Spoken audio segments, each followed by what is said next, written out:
Hello friends, how are you all. कैसे हैं आप सभी।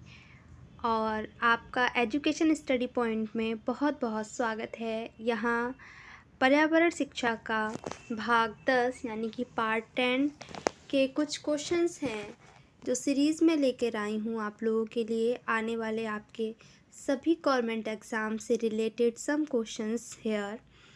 तो सीरीज़ को स्टार्ट करने से पहले आप वीडियो को लाइक ज़रूर करें, चैनल को सब्सक्राइब करें और वीडियो को ज़्यादा से ज़्यादा शेयर करें। चलिए फ्रेंड्स, हम अपना फर्स्ट क्वेश्चन देखते हैं कि हमारा फर्स्ट क्वेश्चन कौन सा है। फर्स्ट क्वेश्चन फ्रेंड्स हमारा यहाँ पर है, मध्य प्रदेश में कौन सा शहर झीलों का शहर कहलाता है। ठीक है, तो सबसे पहले आप मुझे ये बताइए मध्य प्रदेश की कैपिटल क्या है। तो मध्य प्रदेश की जो राजधानी है वो है भोपाल। ठीक है, मध्य प्रदेश की कैपिटल है भोपाल। ठीक है, और इसके बाद में यहाँ पर झीलों का शहर पूछा गया है।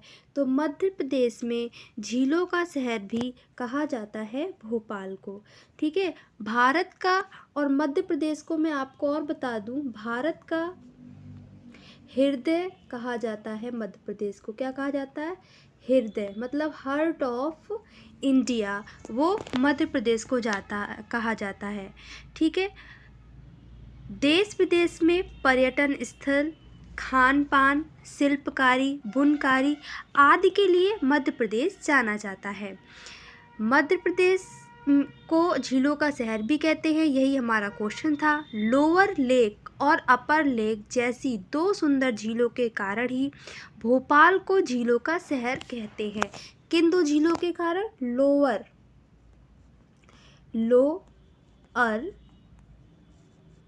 और अपर, इन दो लेक्स के कारण भोपाल को झीलों का शहर कहते हैं। ओके फ्रेंड्स, तो यहाँ पर हमने भोपाल से रिलेटेड और मध्य प्रदेश से रिलेटेड इतने सारे पॉइंट्स को जाना। अब हम इसी के साथ ही अपने क्वेश्चंस की सीरीज़ को आगे की ओर बढ़ाते हैं। ठीक है, तो यहाँ हमारा अगला क्वेश्चन है, निम्न में से कौन सा सागर यूरोप को अफ्रीका से अलग करता है। तो यहाँ आपका जो आंसर राइट होगा वो होगा भूमध्य सागर। अब इससे रिलेटेड हम पूरा एक्सप्लेनेशन समझते हैं। भूमध्य सागर जो है वो पृथ्वी का एक सागर है जो उत्तरी अफ्रीका और यूरोप का अनातोलिया तथा मध्य पूर्व के बीच स्थित है। इसका क्षेत्रफल फ्रेंड्स कितना है? एरिया वो लगभग 25 लाख वर्ग किलोमीटर है। कितना? 25 लाख वर्ग किलोमीटर है, जो भारत के क्षेत्रफल का 3/4 है। ठीक है, 3/4 है।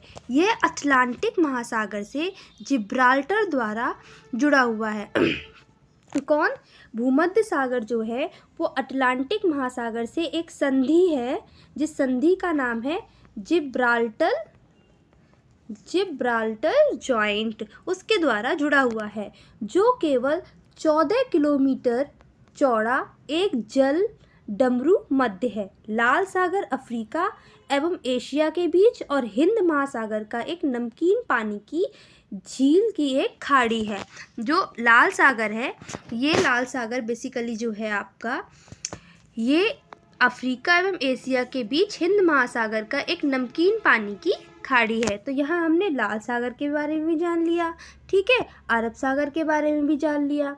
और हमारा जो क्वेश्चन था कि क्वेश्चन हमारा यहाँ पर क्या था फ्रेंड्स? क्वेश्चन हमारा था कि निम्न में से कौन सा सागर यूरोप को अफ्रीका से अलग करता है। तो वो यहाँ पर हमारा भूमध्य सागर जाएगा। ओके, इसी तरीके से हम अपने क्वेश्चंस की सीरीज़ को आगे बढ़ाते हैं। तो यहाँ हमारा अगला क्वेश्चन है कि राष्ट्रीय ओजोन दिवस कब मनाया जाता है। ओजोन दिवस कब मनाया जाता है? तो यहाँ इसका एकदम राइट आंसर होगा फ्रेंड्स 16 सितंबर को। इससे रिलेटेड हम कुछ पॉइंट्स जानते हैं। ओजोन दिवस 16 सितंबर को ओजोन परत के संरक्षण हेतु जागरूकता के लिए मनाया जाता है।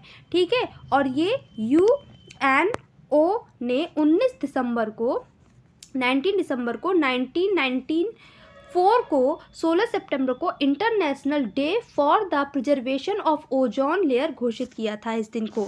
यह तारीख मॉन्ट्रियल प्रोटोकॉल की यादगार तिथि के रूप में तय की गई थी। ठीक है, ओजोन दिवस जो था, जो ओजोन दिवस को इसी तरीके से 16 सितंबर को फिर मनाने की घोषणा हुई थी। और किसके लिए? International day for the preservation of the ozone layer.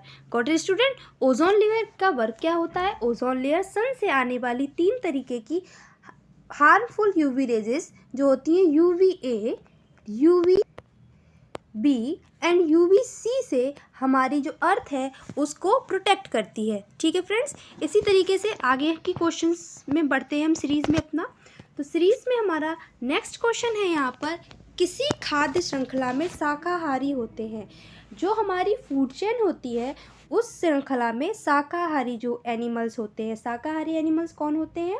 Herbivorous, that means जो हरी घास वगैरह खाते हैं, जो मांस वगैरह इन चीज़ों का सेवन नहीं करते हैं, वो शाकाहारी एनिमल्स होते हैं। लाइक दिस गॉट, काव, बफेलोस, ये सारे आपके शाकाहारी एनिमल्स हैं। ठीक है, तो यहाँ पे किसी खास श्रृंखला में शाकाहारी जो होते हैं वो प्राथमिक उपभोक्ता होते हैं। ऑप्शन नंबर बी यहाँ आपका राइट आंसर जाएगा। और उत्पादक हमेशा कौन होते हैं? उत्पादक हमेशा आपके होते हैं ग्रीन प्लांट्स, यानी कि हरे पौधे हमेशा आपके होते हैं उत्पादक। ठीक है, जो क्लोरोफिल की सहायता से प्रकाश संश्लेषण की क्रिया के द्वारा भोजन का निर्माण करते हैं।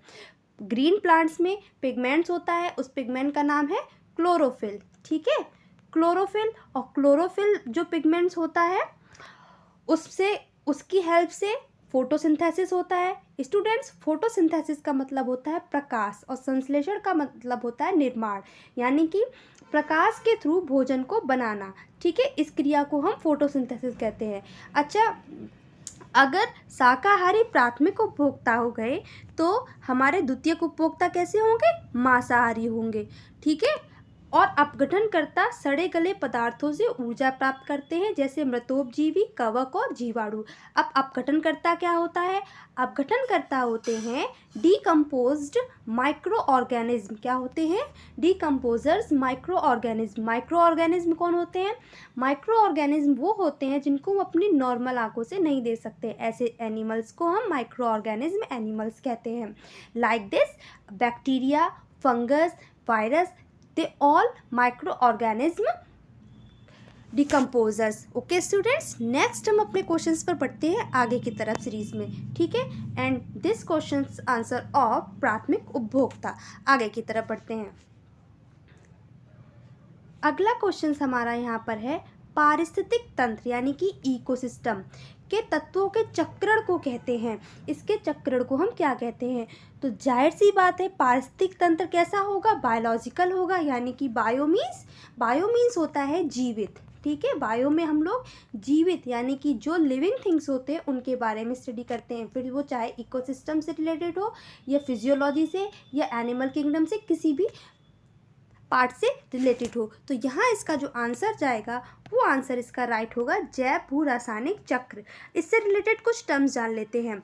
ठीक है फ्रेंड्स, प्रकृति में विभिन्न तत्व चक्रीय रूप से एक जीव से दूसरे जीव में स्थानांतरित होते हैं। मतलब कि जो एनर्जी का फॉर्म होता है वो एक फॉर्म से दूसरे फॉर्म में अदर्स एनिमल्स में ट्रांसपोर्ट होता है, और उनका रिसाइकल भी होता है, क्योंकि वो प्रकृति में लौट भी आते हैं, क्योंकि एनर्जी कभी भी ख़त्म नहीं होती है, एनर्जी का कभी भी पूरी तरीके से डिकम्पोज नहीं होती है। इस प्रक्रिया को खनिज प्रवाह तथा यह चक्र जीव मंडल में, वायुमंडल में, स्थल मंडल में, जल मंडल में होते हैं, सभी जगह होते हैं, सभी मंडल में होते हैं। इसे ही जैव भू रासायनिक चक्र कहते हैं। जैसे कि अदर साइकिल्स भी हमारी होती है, nitrogen cycle, phosphorus cycle, glucose cycle, urination cycles, कई तरीके की साइकिल्स होती हैं। ऐसे ही इकोसिस्टम में जो चक्र होता है तत्वों का, उसको हम जैव भू रासायनिक चक्र बोलते हैं। ऑप्शन नंबर बी हमारा यहाँ पर राइट जाएगा। इसी के साथ में हम अपनी सीरीज़ को आगे बढ़ाते हैं। ठीक है, तो अगला क्वेश्चन हमारा यहाँ पर है, ईंधनों में कौन सा न्यूनतम पर्यावरण प्रदूषण उत्पन्न करता है? ये सारे हमें ऑप्शंस दे रखे हैं और इनमें से हमसे पूछा गया है कि इनमें से सबसे कम पर्यावरण प्रदूषण को कौन प्रदर्शित करता है। Diesel is a fuel, petrol is a fuel, this is a fuel. तो आप देखिए, ये जब हम लोग इनका यूज़ कार बसेस वगैरह में करते हैं, ये कोयला आग, तो इससे CO2 रिलीज़ होगी, इससे भी CO2 SO2, ठीक है, CO2 SO2 NO2, ठीक है, ये सारी गैसेस रिलीज़ होगी। तो ये सारी गैसेस रिलीज़ करने वाले जो हमारे कंपोनेंट्स हैं, तो इनके थ्रू तो हमारा इन्वायरमेंट पॉल्यूटेड होता है, बट हाइड्रोजन के थ्रू हमारा इन्वायरमेंट पॉल्यूटेड नहीं होता है। जो भी हमें यहाँ पर हाइड्रोजन से बहुत ही कम होता है लेकिन बहुत कम। हाइड्रोजन न्यूनतम पर्यावरणीय प्रदूषण उत्पन्न करता है, लेकिन हाइड्रोजन से ज़्यादा डीजल, पेट्रोल और कोयला के जलने से हानिकारक गैसें निकलती हैं जो वातावरण को प्रदूषित करती हैं। हल्का होने के कारण गुब्बारों और वायु पोतों में हाइड्रोजन प्रयुक्त होता है तथा इसका स्थान अब हीलियम ले रहा है। हीलियम इसलिए अब हाइड्रोजन का स्थान ले रहा है क्योंकि हाइड्रोजन से हल्की गैस हीलियम है, ठीक है, लेकिन हाइड्रोजन सबसे हल्का है और हीलियम सबसे हल्की गैस है। ओके स्टूडेंट्स, अब आगे की ओर हम बढ़ते हैं। बट हमारा यहाँ जो राइट आंसर है, एक्सप्लेनेशन के बाद आप समझ ही गए होंगे कि हाइड्रोजन यहाँ पर हमारा बिल्कुल सही आंसर होगा। अब हम आगे की तरफ बढ़ते हैं।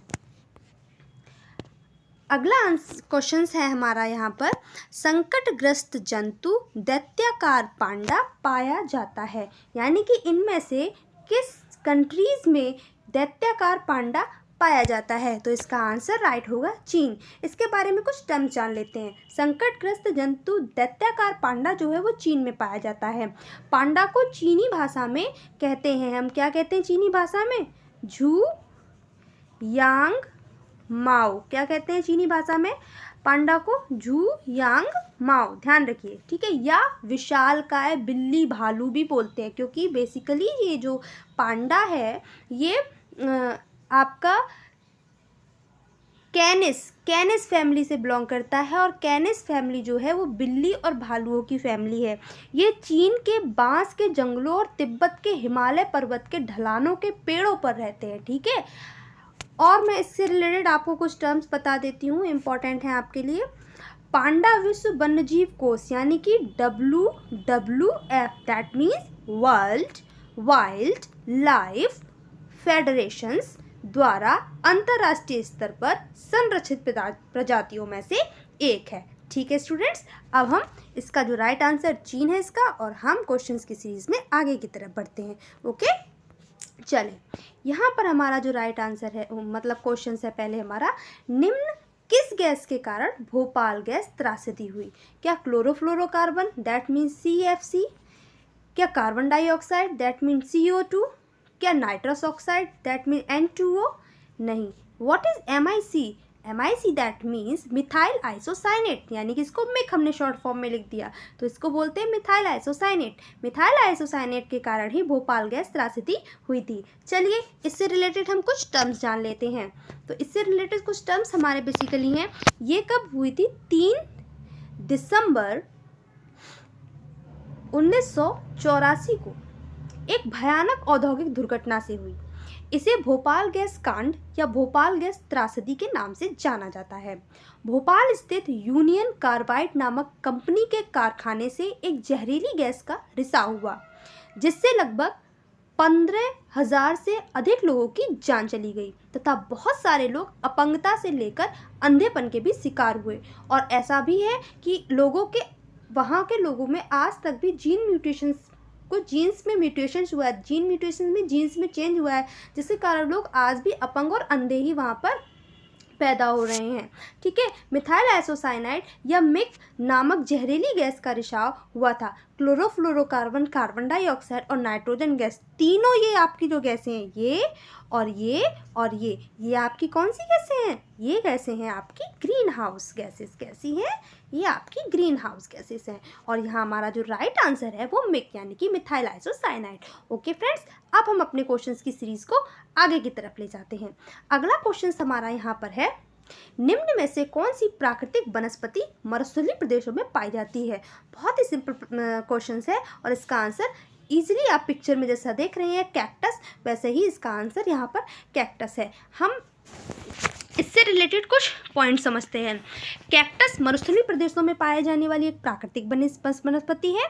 यह सपुष्प वनस्पतियों का एक जीव वैज्ञानिक कुल है जो अपने मोटे फूले हुए तनों में पानी बटोरकर शुष्क व रेगिस्तानी परिस्थितियों में जीवित रहते हैं। इनके पत्ते कांटों के रूप में रूपांतरित हो जाते हैं, वो इसलिए क्योंकि मरुस्थल में ज़्यादा टेम्परेचर रहता है, अप्रॉक्सीमेट 50 डिग्री के आसपास टेम्परेचर चला जाता है यहाँ पर। तो 50 डिग्री तक टेम्परेचर जाएगा तो इन पर वाष्पोत्सर्जन ट्रांसपोर्टेशन की जो रेट है वो क्या हो जाएगी, बढ़ जाएगी। बट ट्रांसपोर्टेशन की रेट बढ़ जाने पर भी ये इनकी जो पत्तियाँ होती हैं स्पाइक के फॉर्म में कांटेदार होती हैं। तो कांटेदार होने का मतलब इसलिए क्योंकि वाष्पोत्सर्जन की दर कम हो सके, जिससे जल का जो हाश है, जो हार्म है वो कम हो, इसलिए जो कैक्टस की पत्तियां हैं वो स्पाइक के फॉर्म में चेंज हो जाती हैं। यहाँ पर हमारा जो राइट आंसर होगा वो कैक्टस होगा। चलिए फ्रेंड्स, इसी के साथ में हम अपने अगली सीरीज पर जाते हैं। तो अगली सीरीज हमारी है यहाँ पर, अगला क्वेश्चन है टाइटन किस ग्रह का प्राकृतिक उपग्रह है। तो सिंपल बात है, यहाँ पर हमारा आंसर जाएगा शनि। ठीक है, सौर मंडल में शनि आकार में दूसरा सबसे बड़ा ग्रह है। अगर शनि दूसरा बड़ा ग्रह है तो पहला कौन सा है, तो पहला हमारा यहाँ पर बृहस्पति ग्रह है। कौन सा है, बृहस्पति है। ठीक है, और शनि दूसरा है। फर्स्ट नंबर पर शनि बृहस्पति है और सेकंड नंबर पर हमारा शनि है। ठीक है, शनि के कितने उपग्रह हैं, तो इसके जो उपग्रह हैं, जो सैटेलाइट हैं, वो 62 उपग्रह हैं। टाइटन शनि का सबसे बड़ा उपग्रह है। जो टाइटन है वो शनि का सबसे बड़ा उपग्रह है। शनि के कुछ अन्य उपग्रह भी हैं। अन्य उपग्रह में जैसे कि आपको कुछ बता दूं, वो है मीमांसा, और मैं बताऊं आपको एनसीलाडू, ठीक है, टेथिस, ठीक है, डियान, रिया, हाइपेरियन, इपार्टेटस और फोबे। ठीक है, ये भी शनि के कुछ अदर्स उपग्रह हैं। आगे देखिए आप, इसमें बुध और शुक्र, बुध और शुक्र हमें ऑप्शन में दे रखा है, तो मैं आपको बता देना चाहती हूँ कि बुध और शुक्र का कोई भी उपग्रह नहीं है। इनके कोई भी उपग्रह नहीं है। वरुण के कितने उपग्रह हैं, 13 उपग्रह हैं। इनमें से दो मैं आपको बता दूँ, 2 हैं इनके ट्रिटॉन व मैरिड, ट्रिटॉन और मैरिड। आई होप्स आपको ये इन्फॉर्मेशन पसंद आई होगी। ठीक है, चैनल को लाइक करें और वीडियो को ज़्यादा से ज़्यादा शेयर करें और सब्सक्राइब करें। Thanks for